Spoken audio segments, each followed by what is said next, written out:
For the firefighters of the Charleston Fire Department in South Carolina, June 18, 2007 was a day that started off like any other. The department, which was established in 1882, employed over 300 professional firefighters and covered over 109 square miles. The department was responsible for the protection of over 120,000 citizens and nearly 8,000 historical landmarks. By most metrics, the department was similar to any number of other municipal fire departments across the country, both in training and expertise. At 7:08 p.m., the call came in. Smoke showing at the Sofa Superstore on Savannah Highway. A minute later, units were dispatched.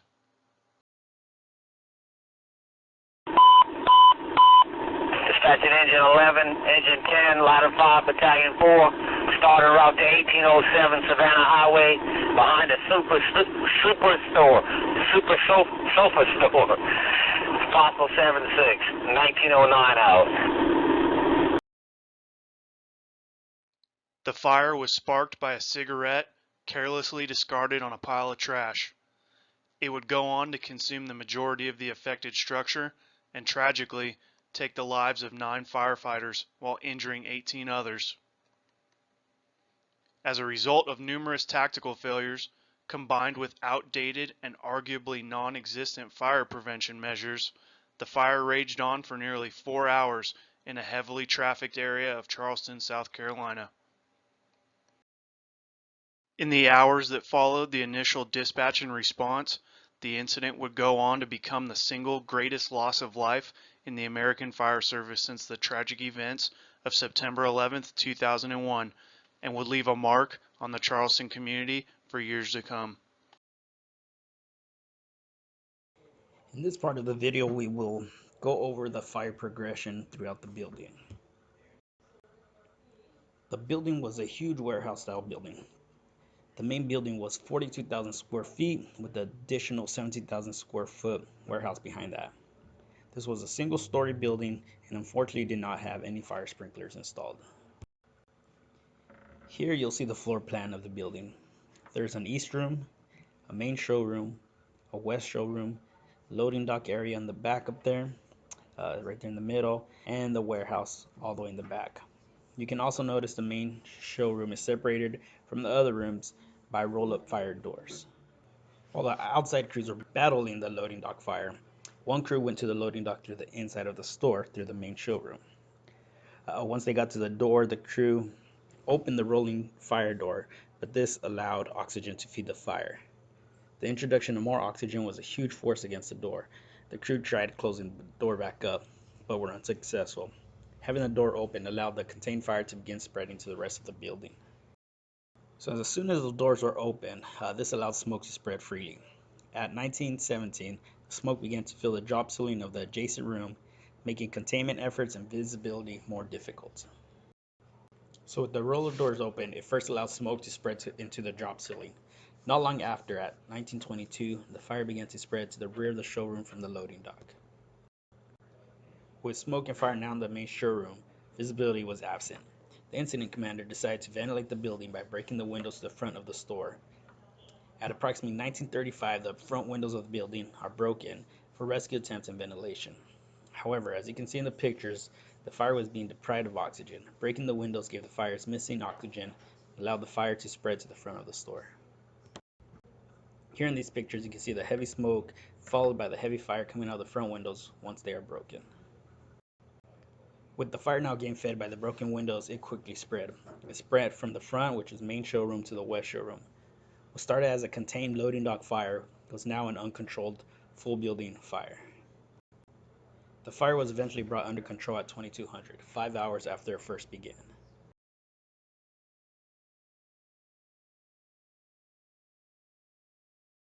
No matter if an incident went smooth or turned out to be bad, there is always a lesson to be learned.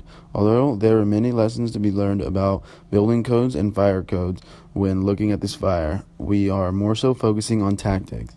One of the biggest things that caught my eye at first was the fact that the building nor the firefighters had a written pre-action plan to set in place. So they had not regularly gone into the building to see new hazards set in play by things such as additional construction. For example, there was a new wooden loading dock and 2 workshops added to the building that did not require permits and that the firefighters were unaware of. Just like in every fire, there also was bad communication with the incident commander as the fire had progressed.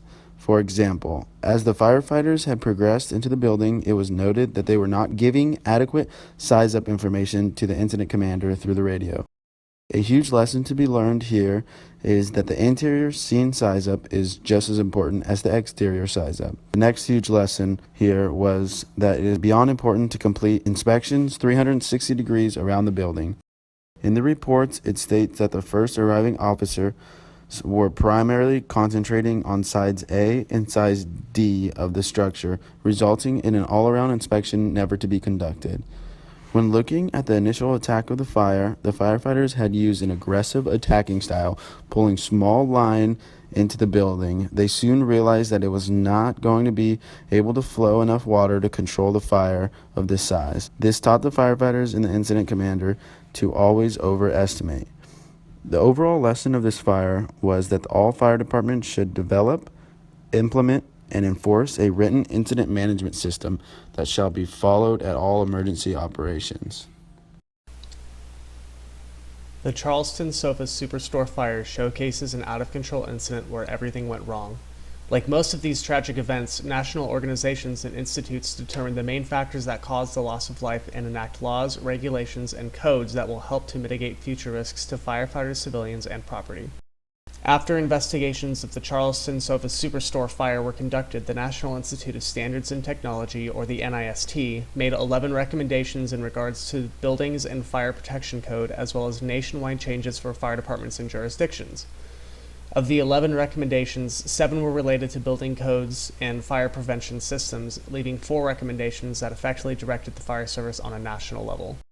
These recommendations were primarily geared towards identifying a recognizable command structure at each fire, enforcing accountability systems such as 2 in, 2 out, providing better training for safety and survival and ventilation tactics to all existing firefighters and all new firefighters, and bolstering initial response actions with regards to water supply and hose line, the number of engines and trucks available, and the minimum staffing of firefighters at each apparatus.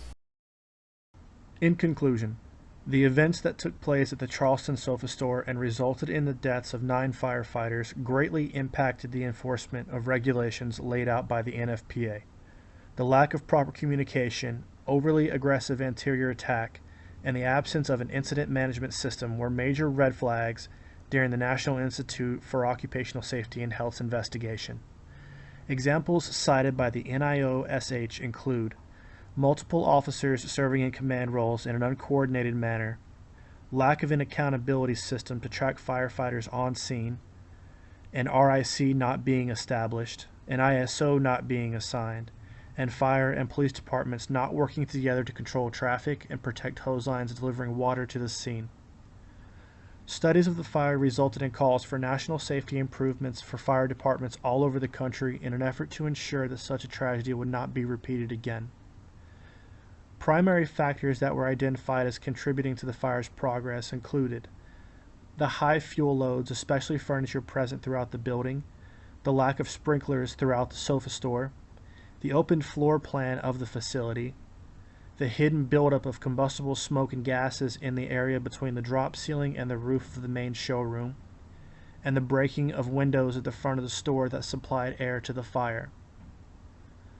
The takeaway from this incident is that if an incident command had been assumed on scene and all activities coordinated by an incident commander, the likelihood of this tragedy happening again would be very unlikely. Unfortunately, it took this accident happening to show a need for improvement. To summarize, being proactive instead of reactive can help prevent the loss of life and property that we as firefighters are obliged to protect.